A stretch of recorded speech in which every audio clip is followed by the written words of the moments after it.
मैंने ये डिसाइड कर लिया था कि मैं उस भीड़ का हिस्सा नहीं बनना चाहता हूं। उस मिनिमम रिसोर्स जो हर इंसान के पास अवेलेबल है उससे एग्जाम क्लियर किया जा सकता है। और मैं ये बात पूरे भरोसे के साथ कह सकता हूं कि मैंने उन मिनिमम रिसोर्सेज से ही एग्जाम क्लियर किया है। आपको ये देखना पड़ेगा कि कौन सा ऑप्शन आप ले रहे हैं, कौन सी ऐसी सब्जेक्ट है, कौन सा ऐसा डोमेन है जहां पे आप एक्सेल कर रहे हैं दूसरों के ऊपर। लोग मुझे एक तरीके से देखना चाहते हैं। लोगों का जो देखने का चश्मा है मुझे वो एक तरीके का हो गया जस्ट बिकॉज मेरे नाम के आगे 3 लेटर्स लग गए हैं IAS। आप मेरे अंदर एक IAS ऑफिसर ढूंढ रहे हैं और वो ज्ञान ढूंढ रहे हैं शायद जिससे मैं एग्जाम क्लियर करने का कोई रामबाण तरीका बता दूं जो मेरे पास है नहीं। सभी भाइयों बहनों और जो भी मुझसे बड़े ये वीडियो देख रहे हैं उन सबको नमस्कार। सब आप लोग को एक आदत होती है जब भी हम किसी IAS ऑफिसर की वीडियो को स्टार्ट कर रहे होते हैं कि सामने हमें एक IAS ऑफिसर मिलेगा जो हमें ये ज्ञान दे देगा कि हमें एग्जाम क्लियर कैसे करना है। आपको पता है कि मैं भी जब ये जर्नी स्टार्ट कर रहा था तो मुझे लगता था कि अभी मुझे कुछ ऐसा पता चल जाएगा जिससे ये लगेगा कि यार ये एग्जाम कैसे क्लियर करना है, इसी मोमेंट में सीख जाऊंगा। तो क्या होता है कि हमें ये जो एक्सपेक्टेशन रहती है ना हर IAS ऑफिसर से कि उसके पास कुछ तो ऐसा ज्ञान है जो शायद चेंज कर देगा हमारी लाइफ। मेरे पास ऐसा कोई ज्ञान नहीं है, क्योंकि फ्रैंकली स्पीकिंग मैं भी आज इस जगह पे खड़ा हूं।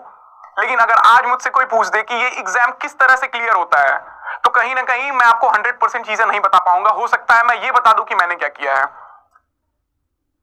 जब मैं अपने कॉलेज गया अभी कुछ समय पहले ये एग्जाम क्लियर करने के बाद, क्योंकि मैं IIT रुड़की से हूं और अभी वो 175वीं अपनी सालगिरह सेलिब्रेट कर रहा है IIT रुड़की। तो वहां पे मेरे प्रोफेसर ने जब मुझसे मुलाकात की तो उनका सबसे पहला सवाल ये था कि मैं तुम्हें वो ऑफिसर तो देख ही नहीं पा रहा हूं जो ऑफिसर हम एक्सपेक्ट करते हैं। ऐसा इसलिए है क्योंकि कहीं ना कहीं हमारे अंदर ऑफिसर ट्रेट्स उस 1 मिनट के अंदर नहीं आ जाने हैं जब वो PDF आई थी।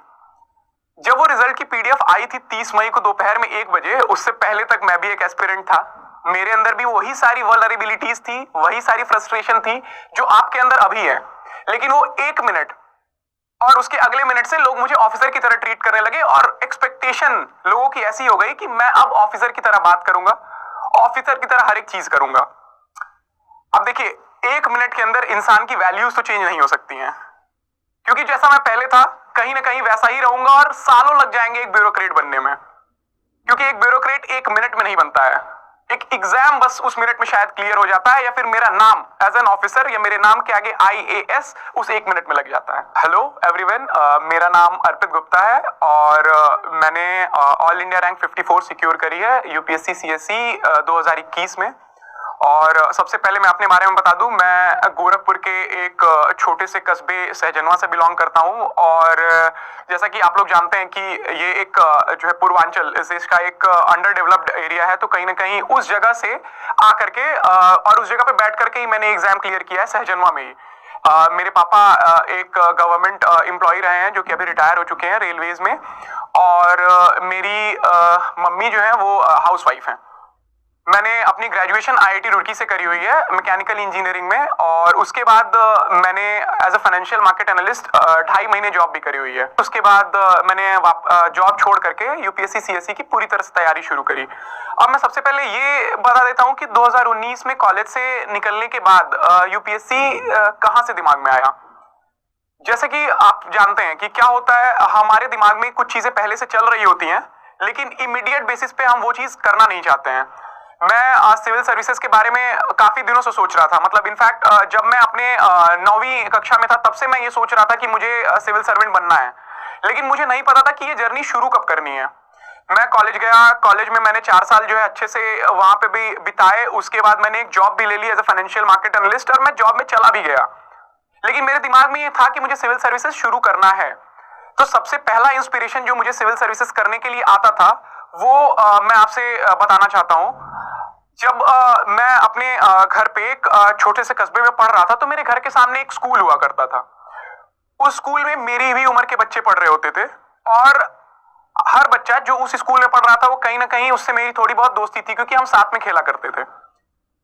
जब हमारी लाइफ, हम दोनों की लाइफ आगे बढ़ने लगी, एक टाइम के बाद मैंने देखा कि वो लड़का कहां जा रहा है और मैं कहां जा रहा हूं।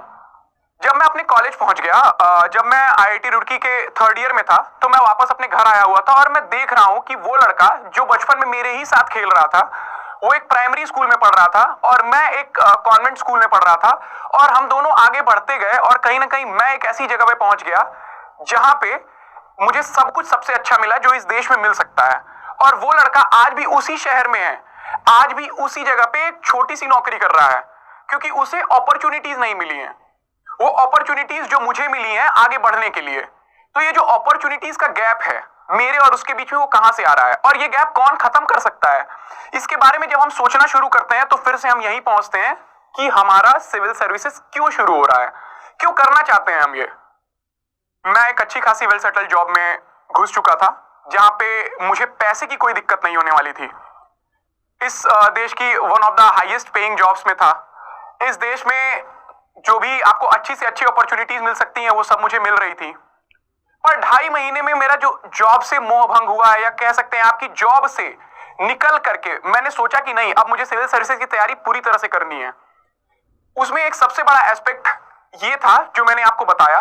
दूसरा एस्पेक्ट ये था कि कहीं ना कहीं उन 2.5 महीनों में मुझे ये समझ में आ गया कि कॉर्पोरेट वर्ल्ड में मेरे लिए एडजस्ट कर पाना थोड़ा सा मुश्किल है, क्योंकि जो लाइफस्टाइल वहां की है वो अपने आप में अच्छी होगी पर कहीं ना कहीं मेरे लिए सही नहीं है।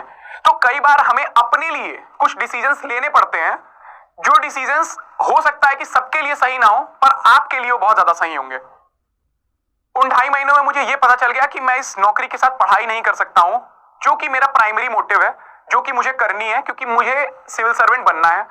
दूसरी चीज, इस नौकरी के साथ कहीं ना कहीं मैं वो चीजें कॉम्प्रोमाइज कर रहा हूं जो मुझे लाइफ में कभी चाहिए ही नहीं थी।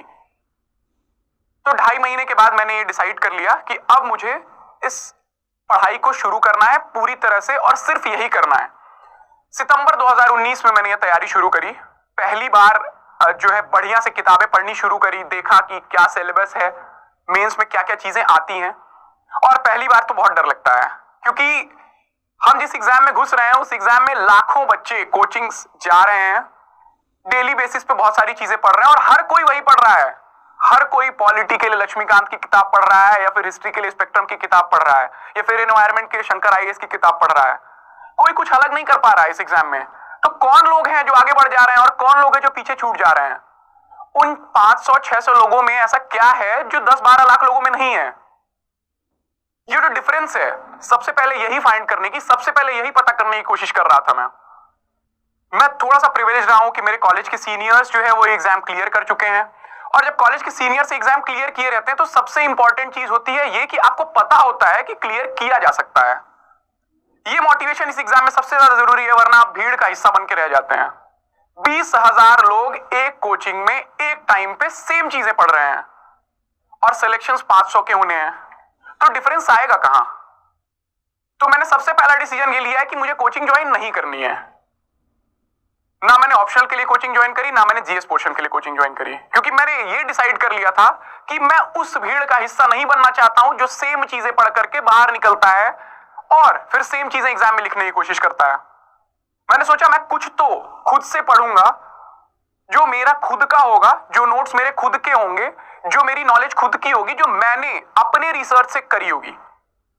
मैं कोचिंग के नोट्स ले करके डायरेक्टली वही पढ़ करके एग्जाम में नहीं लिखूंगा, क्योंकि वो 20,000 लोग या फिर 1 लाख लोग या फिर 5 लाख लोग वही कर रहे हैं। बहुत इंपॉर्टेंट होता है कि हम अपने आप पे भरोसा रखें जब हम इस तरह का कोई स्टेप ले रहे हो, क्योंकि आप जब भीड़ को देखते हैं, जिस भीड़ में हर तरह के लोग हैं, हर वर्ग से लोग आ रहे हैं, ये एक इंजीनियरिंग का एग्जाम नहीं है, ये एक लॉ का एग्जाम, लॉयर्स का एग्जाम नहीं है, ये एक डॉक्टर्स का एग्जाम नहीं है। ये एग्जाम ऐसा है जहां पे हर फील्ड से लोग आ रहे हैं, बेस्ट लोग आ रहे हैं, कंपीट कर रहे हैं।